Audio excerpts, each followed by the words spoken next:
Tokko tokko maal ijoo mana Waaqayyoo teela godhanii jedha. Inni kaan ammoo amma oo keessan baanee lubni kun. Kan biraas amma sodaadhu sababa jara kanaa qaqawweessa kanaan dhumuuf jirra jedha. Kun mallattoo bara dhumaatii dhugaan siin jedhaa jetti adda bashaatuun.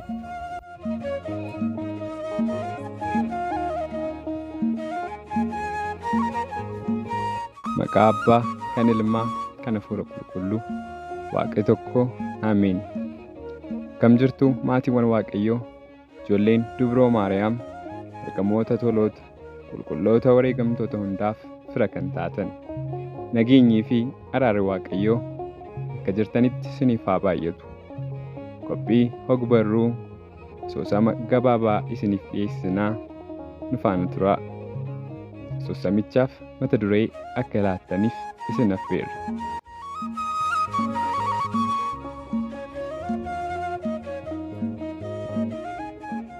Guyyaan isaa Dilbata, Sanbata Kiristaanaa. Akkuma yeroo kaanii uummanni obboroon mooraa Bataskaanaa guuteera.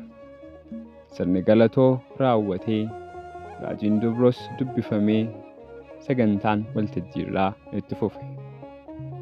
Kan waltajjii geggeessan luba Eelii turan.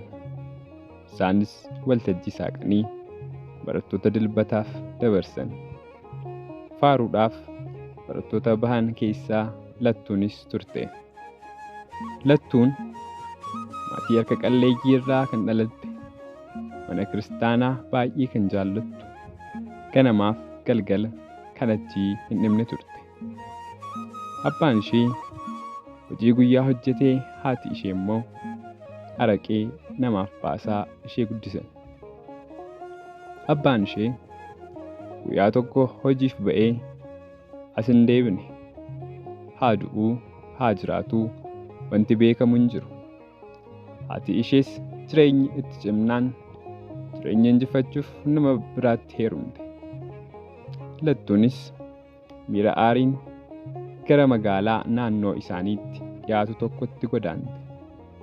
Hojii humnaa hojjechuun hiriyaa ishee waliin godoo tarkaanfii tokko taatu keessa kireeffatanii waliin galuu jalqaban. Yoo argatan nyaatanii, yoo dhabanis yaadanii dabarsuu turan.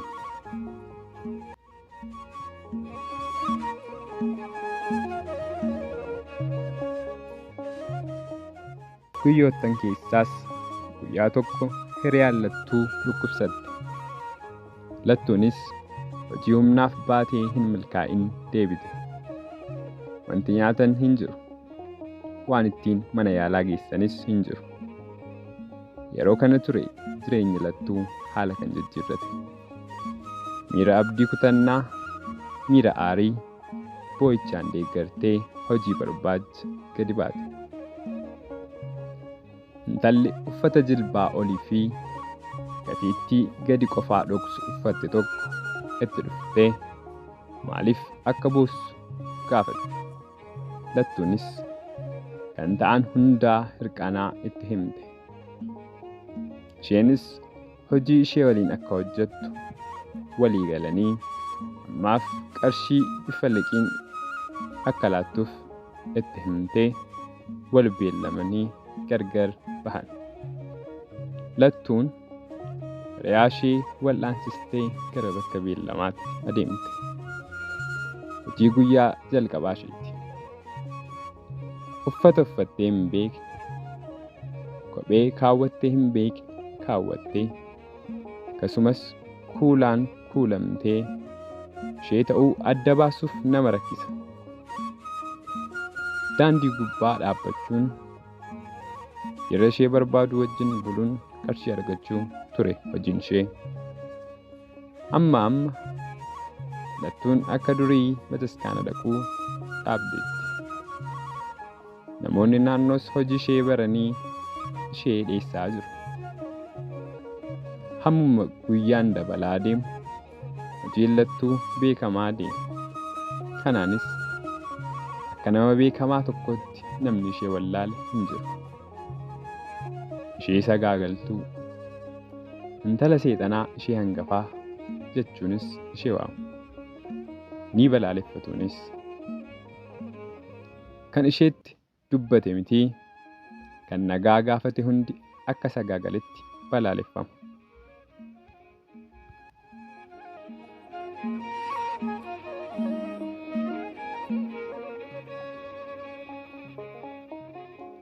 Guyyaa tokko lubni Eeliin Bataskaana Giyoorgisii kan tajaajilan isaanii ishee waliin haasa'uu ilmi aadde Bashaatuffaa argee safuu yaa qeesii baranaa jechaa miira aariin galee aadde Bashaatuutti hime.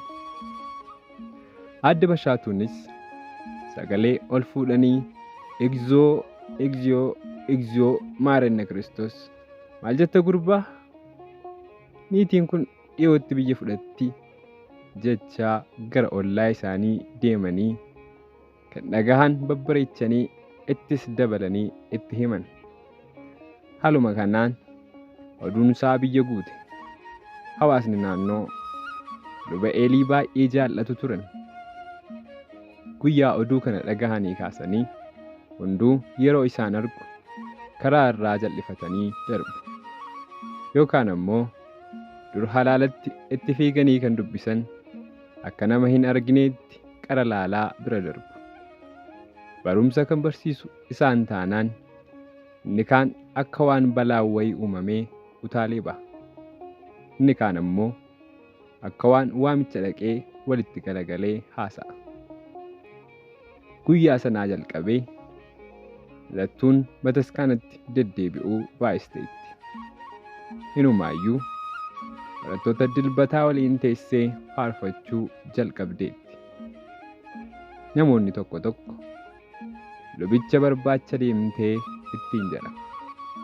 Kaan immoo lakkii ijoollee barattoota dilbataa balleessuu fi ittiin jedhu. Ijoollee barattootaa keessaas hamma isheen achi baatutti asiin hin ba'uu jedhanii kan dhiisanis hin himne.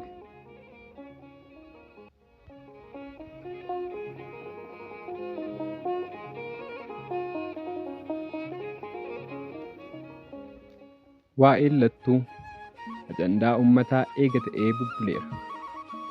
Har'i guyyaan dilbata sanbata kiristaanaa. Kuma yeroo kaanii uummanni obboroon mooraa Bataskaanaa guuteera. Sirni galatoo raawwatee raajiin dubroos dubbifamee sagantaan waltajjiirraa itti fufe. Kan waltajjii gaggeessan luba Eelii turan. Isaanis waltajjii saaqanii barattoota dilbataaf dabarsan. Faaruudhaaf barattoota bahan keessa lattuunis turte. Uummanni kan argee amanuu dadhabe. Akka waan seexana argee maqaa abbaatiin jechaa of mallatteesse. Lattuun imimmaan lakkuu harcaasaa faarfatti. Sagantaa kan hirmaatan hunduu gumgummii jalqaban. Tokko tokko maal ijoo mana Waaqayyoo teela godhanii jedha. Inni kaan ammoo amma oo keessan baanii lubni kun. Kan biraas amma sodaadhu sababa jara kanaa qaqawweessa kanaan dhumuuf jirra jedha. Kun mallattoo bara dhumaatii dhugaan siin jedhaa jetti aadde Bashaatuun quba raasaa. Hunduu wal harkaa fuudhee haasa'aa otuu jiruu faaruun waltajjiirraa dhumee gaafa dhaabbatu gumgummiin kun ni dhaga'ama ture. Lubni Eeliis osoma dhagahanii waltajjiitti deebi'uun dabaree barumsaaf bulchaa Bataskaana sanaa kan ta'an luba caalaatiif dabarsan. Isaanis egaa anis sittin faraduu lammaffaa cubbuu hin raawwatin beenu galee kan jedhu Wangeela Yohaannis boqonnaa 8:11 mata duree taasisanii seenaa dubartii ishee ejjaan barreessitoonni seeraa fi fariisonni himatanii dhagaan ajjeesuuf turan sana kaasanii barsiisan. Eega fixanii booda lattuu gara waltajjiitti waaman. kan taa'u hunduu wanta ta'u ilaaluuf ija bobaase. Mucaa kana akka isheen as baatee faarfattu kan taasise ana.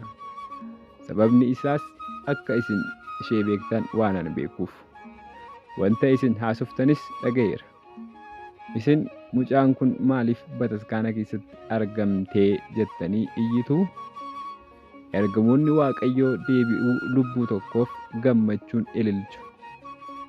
Falaxaa ija keenya keessa jiru dhiisnee huuba ija namaa ilaalla. Osoo cubbuu keenya adda adda keenya irratti barreessee eenyutu waa'ee mucaa kanaa dubbataa jedhan.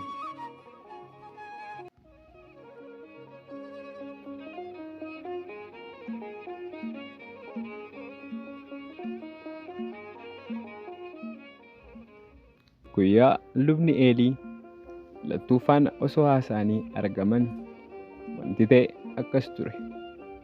Lattuun keessi ishee bataskaana dhaquu akka nama kaanii teessee sagalee Waaqayyoo barachuu, faarfachuu ni feeti turte. Yeroo nama naxalaa uffatee adeemu argitutti mana cufattee boossis turte. Garuu isheen ejjituudha. Eenyutu ofitti buta? Lubni Eelii yeroo tajaajilaaf gara mana qulqullummaa adeemanitti karaatti walitti dhufan. Lattuun halaalumatti isaan argitee imimmaan ishee dursee harca'uu jalqabe. Dhaqee miillatti kufu moo baqadhu? Maal jedheen itti dhiyaadha? Anoo ejjituudha jechaa boo'aa yaada isheetti wal mormaa osoo jirtu of duratti isaan argite. Miillatti kuftee, maaloo abbaa na dhiistanii hin deeminaa. Maaloo cubbuu kanarraa na hiikaa. Ani isinitti siquun naaf hin ta'u. Garuu uummataa fi Waaqaan jibbamaa jiraachuu hin barbaadu jettee hirqantee boosse. Lubni Eeliis ka'i, na duratti kufuun sirrii mitii jedhanii gorsanii akka isheen bataskaana deemtu akkasumas gaabbii galtu taasisan. Luba caalaa waliinis ta'anii faaruu akka shaakaltu akkasumas akka dhiyeessitu barumsa uummataaf akka taatu taasisan.